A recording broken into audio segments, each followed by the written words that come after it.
So here we can see that the Exiftool created by Phil Harvey allows us to read, write, and edit metadata or those type of information. And if we scroll down here, we see a lot of supported files, and then we can kind of see not really the use cases, but some of the flags or options, etc., for running different components of this tool, not just to read that metadata, but also it's possible to write or edit and modify those as well.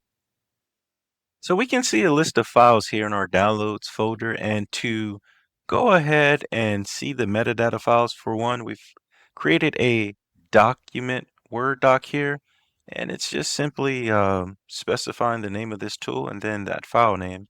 And we can see here that we went ahead and created this document here just now. If this was a CTF, we've got the title as DRE. A lot of them prepend different three-letter, some four, etc. in this type of a format.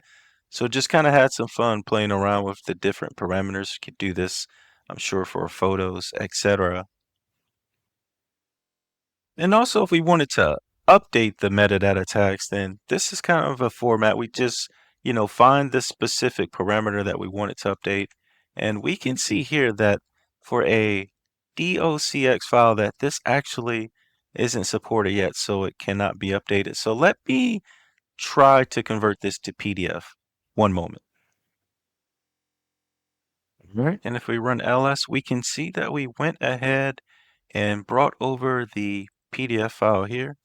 So let's go ahead and see if this works for us. We've modified DOC to PDF, and okay, so that was actually updated. So we should be able, well, actually, we didn't show you the original files, but just trust me that this command took. And if we were to press up a few times, oh, sheesh. And let's just change this to PDF. Then we can see that some of those items were updated. We don't see that that flag anymore. We actually see the items that were just updated. So again, just a quick tool that I know for capture the flag challenges this will be useful. But again, on the OSCP plus exam, maybe they'll hide a password or username or something like that in here. Or worst case, the author could be a real name first dot last. If we have the organization's name, we can probably know how to maybe enumerate some of the passwords. And so we saw yesterday how with just a username, we have a tool that we can SSH or RDP into and kind of brute force that without the password. So stay tuned tomorrow to see what we've got in store for you in day 14 of our OSCP Plus studies.